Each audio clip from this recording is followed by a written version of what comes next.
আসসালামু আলাইকুম। আজকে আমরা আলোচনা করব বাংলা সাহিত্যের আধুনিক যুগ অর্থাৎ 1800 থেকে বর্তমান সময়কাল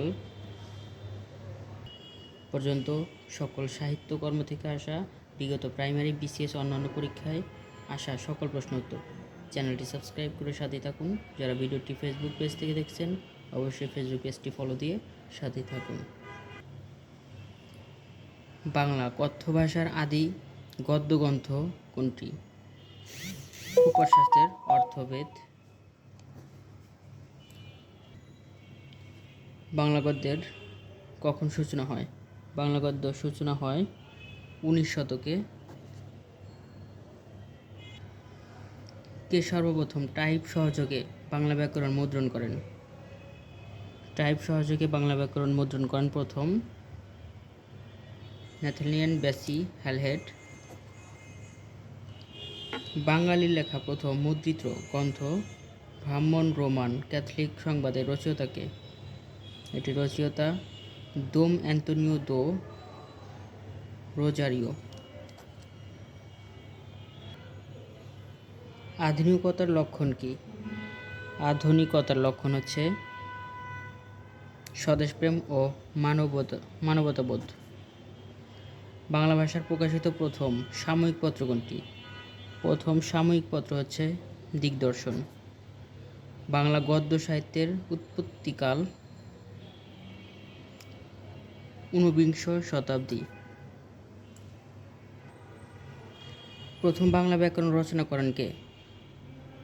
প্রথম বাংলা ব্যাকরণ রচনা করেন ন্যাথানিয়েল বেসি হ্যালহেড। শ্রীরামপুর মিশনারিরা স্মরণীয় যে জন্য? প্রথম বাংলা মুদ্রণ করার জন্য তারা স্মরণীয়। বাংলা মুদ্রাক্ষরের জনক বলা হয়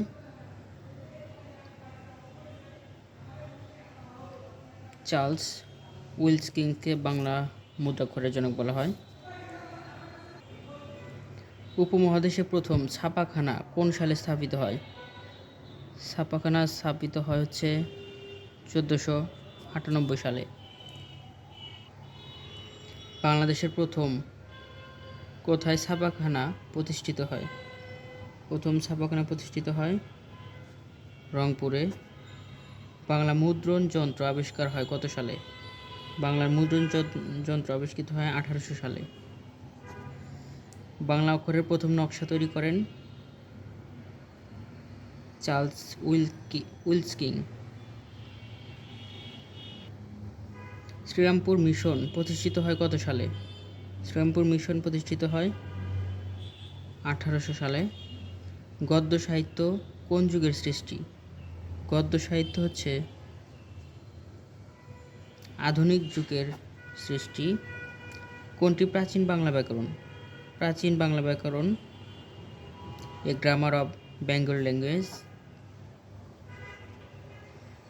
বাংলা গদ্যের আদি নিদর্শন হচ্ছে কুচবিহারের রাজার লেখা চিঠি। বাংলা ভাষার প্রথম ব্যাকরণবিদ কে ছিলেন? বাংলা ভাষার প্রথম ব্যাকরণবিদ ছিলেন ম্যানুয়েল দা আসুম্পসাও। বাংলা ব্যাকরণ প্রথম যে ভাষায় লেখা হয় সেটি হচ্ছে পর্তুগিজ ভাষায়। ভোকাবুলারিও ইম ইডিওমা বেঙ্গালা ই পর্তুগিজ ডিভিডিও ইম ডুয়াস পার্টিস বইটি মুদ্রিত হয় কোন হরফে? এটি মূলত পর্তুগিজ ভাষার মুদ্রিত হয়। কে ফোর্ট উইলিয়াম কলেজের শিক্ষক ছিলেন? ফোর্ট উইলিয়াম কলেজের শিক্ষক ছিলেন রামরাম বসু। রাজা প্রতাপাদিত্য চরিত্র গ্রন্থটির প্রণেতা কে? রামরাম বসু। ফোর্ট উইলিয়াম কলেজের বাংলা বিভাগের অধ্যক্ষ বা প্রথম প্রধান কে ছিলেন? William carry.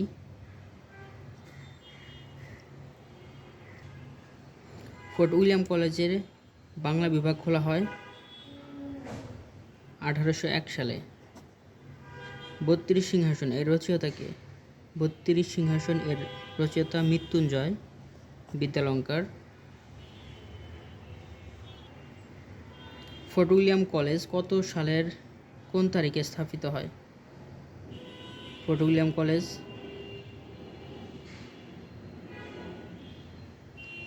স্থাপিত হচ্ছে 1800 সালে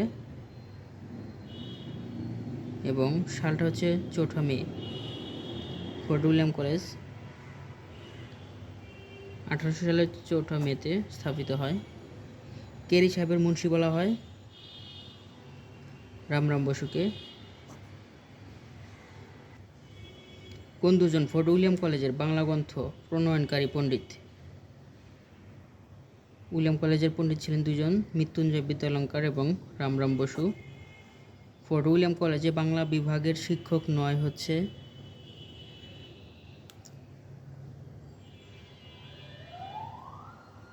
ফোর্ট উইলিয়াম কলেজের শিক্ষক নয় হচ্ছে রামমোহন রায়, কিন্তু William Carey, Vidyasagar, Ramram Basu fort William কলেজের শিক্ষক ছিলেন। বাংলা গদ্যের বিকাশে কোন বিদেশির অবদান সর্বাধিক? William Carey. ফোর্ট উইলিয়াম কলেজের প্রতিষ্ঠাতাকে? ফোর্ট উইলিয়াম কলেজের প্রতিষ্ঠাতা বলা হয় লর্ড ওয়েলেসলিকে।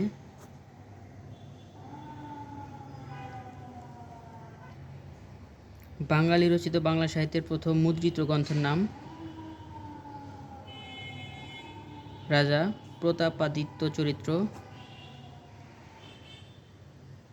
বাংলা ভাষায় মুদ্রিত প্রথম গ্রন্থের নাম নির্দেশ করুন। বাংলা ভাষায় মুদ্রিত প্রথম গ্রন্থ হচ্ছে কথোপকথন। বাংলা গদ্য সাহিত্যের বিকাশে কোন প্রতিষ্ঠানটির বিশেষ অবদান রয়েছে?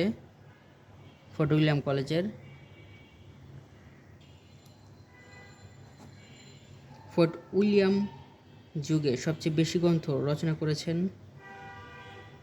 মৃত্যুঞ্জয় বিদ্যালঙ্কার। কথোপকথন গ্রন্থটি কার রচনা? কথোপকথন এটি লিখেছেন উইলিয়াম কেরি। কোন গ্রন্থটি মৃত্যুঞ্জয় বিদ্যালঙ্কারের রচনা?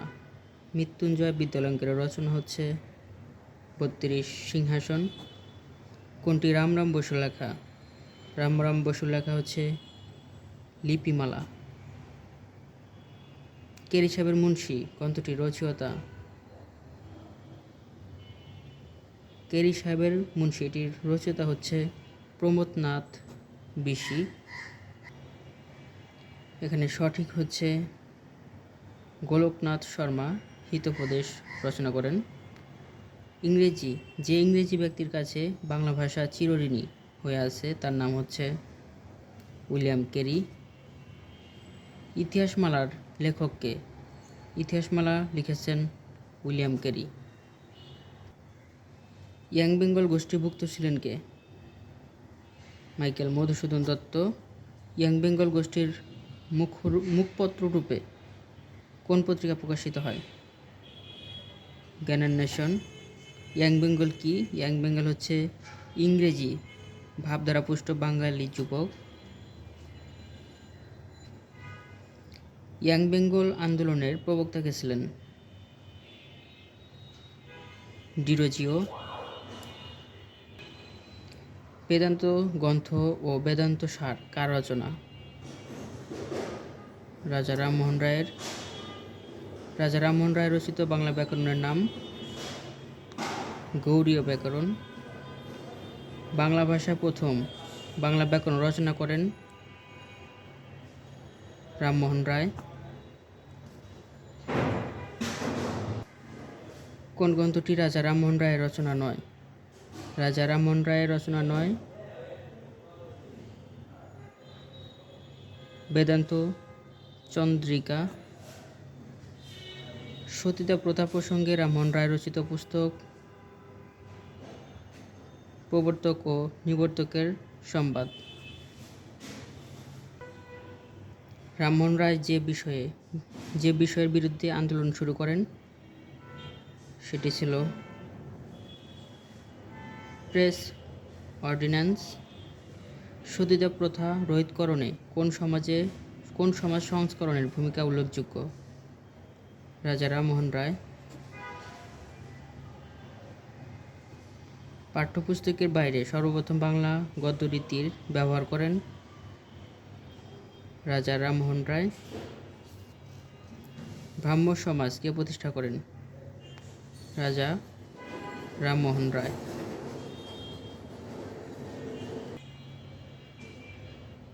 সকালে উঠিয়া আমি মনে মনে বলি, সারাদিন আমি যেন ভালো হয়ে চলি। চরণ দুটি রচয়িতা মদনমোহন তর্কালঙ্কার। পাখি সব করে রব রাতি পোহাইল, পঙ্কোক্তটি রচয়িতা মদনমোহন তর্কালঙ্কার। লও তুমি যত পার স্বাস্থ্যের সন্ধান, কার লেখা? এটি লিখেছেন ঈশ্বরচন্দ্র গুপ্ত। কবি ঈশ্বরচন্দ্র গুপ্ত সম্পাদিত পত্রিকা কোনটি? সম্পাদিত পত্রিকা হচ্ছে সংবাদ প্রভাকর। মধ্যযুগ আধুনিক যুগের সন্ধিক্ষণের কবি কাকে বলা হয়?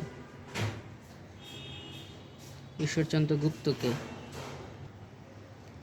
বাংলা ভাষার প্রথম দৈনিক পত্রিকা কোনটি? প্রথম দৈনিক পত্রিকা হচ্ছে সংবাদ প্রভাকর। ঈশ্বরচন্দ্র গুপ্ত সম্পর্কে কোন বক্তব্যটি সর্বাধিক গ্রহণযোগ্য? সেটি হচ্ছে দুই যুগের মিলনকারী ঈশ্বরচন্দ্র গুপ্ত। ব্রাহ্ম সমাজের মুখপাত্র হিসেবে খ্যাত তত্ত্ববোধিনী পত্রিকার সম্পাদক কে ছিলেন? অক্ষয় কুমার দত্ত। সৈয়দ আলী আহসান কোন সময়কালকে প্রায় শূন্যতার যুগ বলে অভিহিত করেছেন? 1760 থেকে 1860। ঈশ্বরচন্দ্র বিদ্যাসাগর কোথায় জন্মগ্রহণ করেন? তিনি জন্মগ্রহণ করেন বীরসিংহ গ্রাম, মেদিনীপুর। কোনটি ঈশ্বরচন্দ্র বিদ্যাসাগরের আত্মজীবনী? আমার কথা ঈশ্বরচন্দ্র বিদ্যাসাগরের একটি আত্মজীবনী। বাংলা গদ্যের জনক বলা হয় ঈশ্বরচন্দ্র বিদ্যাসাগরকে। ঈশ্বরচন্দ্র বিদ্যাসাগরের ভ্রান্তিবিলাস কোন নাটকের গদ্য অনুবাদ? Committee of errors. ভ্রান্তিবিলাস হচ্ছে অনুবাদ। প্রভাবতী সম্ভাষণ কার রচনা? ঈশ্বরচন্দ্র বিদ্যাসাগরের। ঈশ্বরচন্দ্রকে কোন প্রতিষ্ঠান বিদ্যাসাগর উপাধি দেন? সংস্কৃত কলেজ। ঈশ্বরচন্দ্র বিদ্যাসাগর রচিত গ্রন্থ কোনখানি? প্রভাবতী সম্ভাষণ। শকুন্তলা উপাখ্যানের যে নদীর কথা উল্লেখ আছে? মালিনী। ঈশ্বরচন্দ্র বিদ্যাসাগর কোন শতকের মানুষ? তিনি 19 শতকের মানুষ।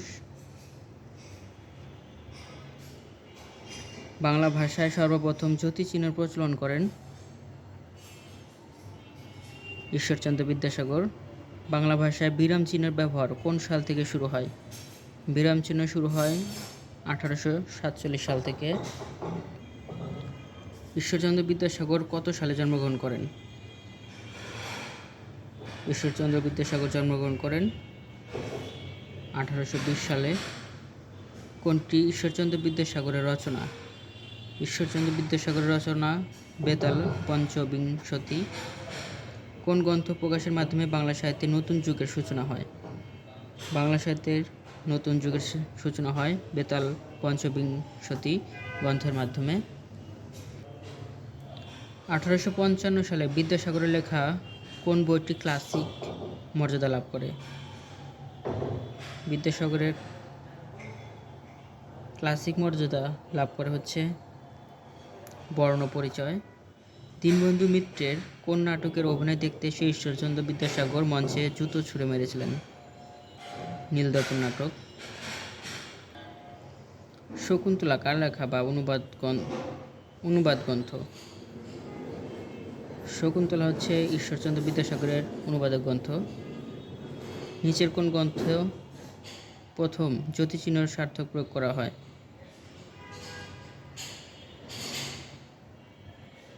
জ্যোতিচিহ্নের সার্থক প্রয়োগ করা হচ্ছে জ্যোতিচিহ্নের সার্থক প্রয়োগ হয় বেতাল পঞ্চবিংশতি গ্রন্থে প্রথম। ঈশ্বরচন্দ্র বিদ্যাসাগরের লেখা হচ্ছে বর্ণপরিচয়। বিধবা বিবাহ আইন কত সালে পাশ করা হয়? 1856 সালে। হিন্দু সমাজে বিধবা বিবাহের প্রবর্তক ঈশ্বরচন্দ্র বিদ্যাসাগর। বাংলা গদ্য সাহিত্যের প্রথম শোকগাথা কোনটি? প্রভাবতী সম্ভাষণ। ঈশ্বরচন্দ্র বিদ্যাসাগরের ভ্রান্তিবিলাস কোন ধরনের রচনা? ভ্রান্তিবিলাস হচ্ছে অনুবাদক গ্রন্থ। ঈশ্বরচন্দ্র সাগরের পারিবারিক নাম কি? ঈশ্বরচন্দ্র বন্দ্যোপাধ্যায়। ঈশ্বরচন্দ্র বিদ্যাসাগরের রম্য রচনা কোনটি? রম্য রচনা হচ্ছে অতি অল্প হইল।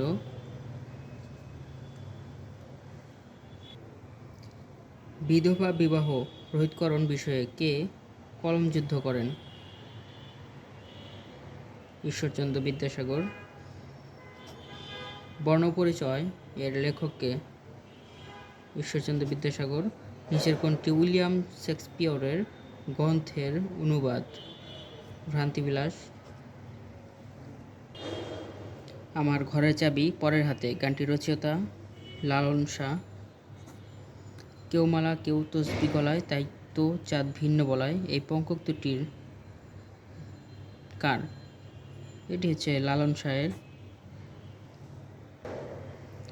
খাঁচার ভিতর অচিন পাখি কেমনে আসা যায়, এই পঙ্কোক্তিটি রচয়িতা বাউল পদাবলীর অন্তর্গত।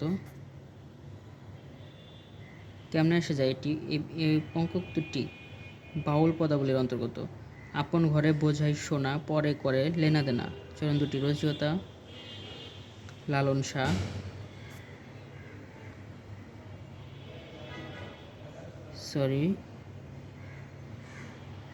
লালন শাহ এটা